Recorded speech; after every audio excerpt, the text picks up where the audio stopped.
हमी चिड़ैया नौकर हमी होकर चिड़ैया माता रानी की। ये चिड़ैया बोलेदार भैया मोर मैना बोले ना मोर भोजली मई के मंदिर में चिड़ैया बोले।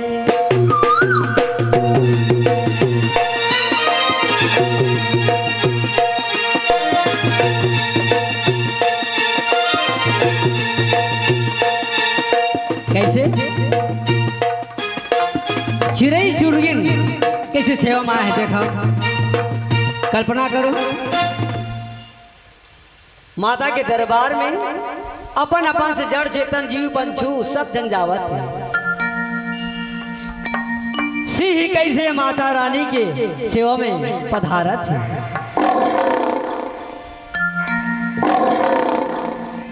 गैया रभावत वो दे आगे देखा पाछू देखा माँ कोयलिया कुहू का थे दादा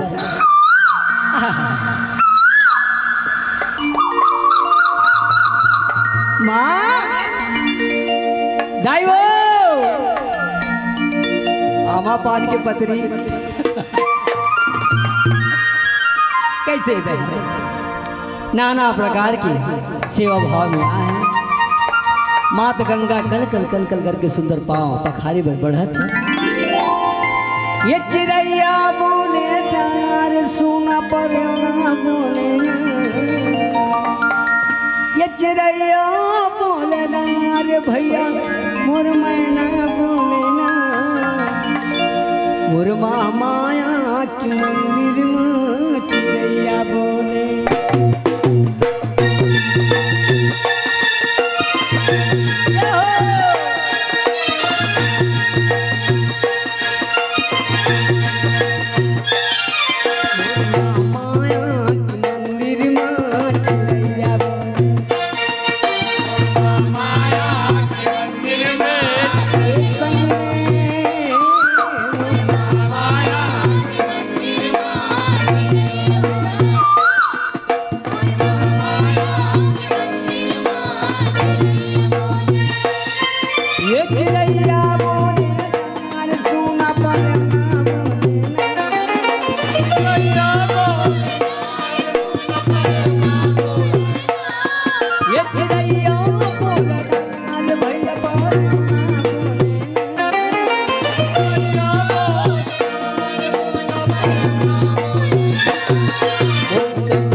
गजमोतियन के चौक पुराए तिरी तिरी लगे के बड़ी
नैया डोले सात जन्म के पुण्य होते घुंघरल पड़ती डोले हो माया घुंघरल पड़ती डोले सात जन्म के पुण्य होते घुंघरल पड़ती डोले ये कोयलिया बोले प्यार भैया सावैया बोले चिड़ैया बोले नार सोना परौना बोले ये कोयलिया बोले प्यार भैया सावैया बोले चिड़ैया बोले नार सोना परौना बोले माया चिड़ैया बोले माया के मंदिर माँ ये संगमो माया के मंदिर माँ चिड़ैया ए भैया माया के मंदिर माँ चिड़ैया बोले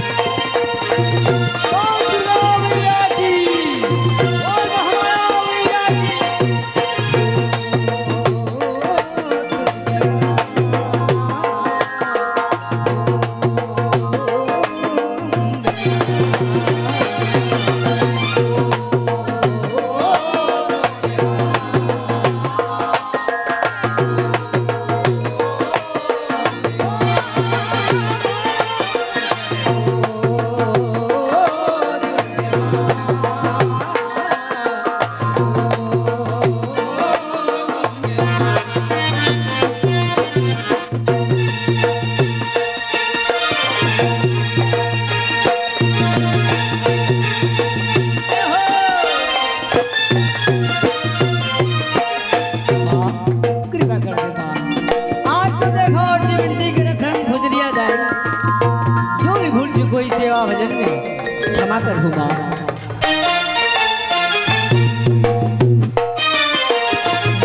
जन्म के सफल करिए सुख दुख में दया में बाबा किरण के नवाय जोरी तन दिया जरावे दिया जरावे तनमा दिया जलावे हवा किरण के नवा नोरी तनमा दिया जलावे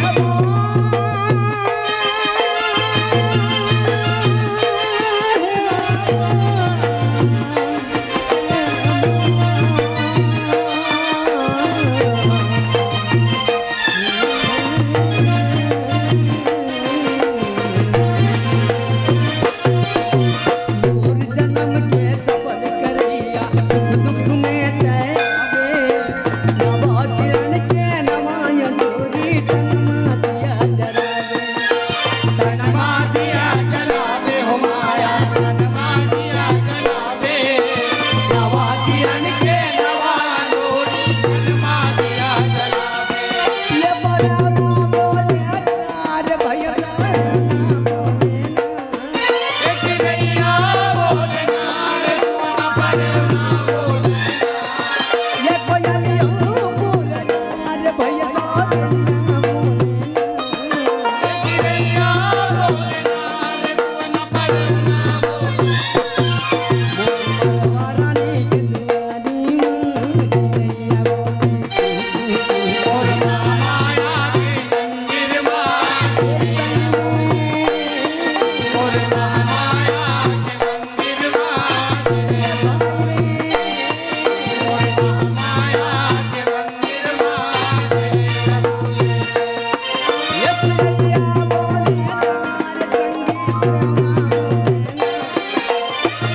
बोल दुर्गा मैया की जय, बोल माया मैया की जय, बोल अपने माता पिता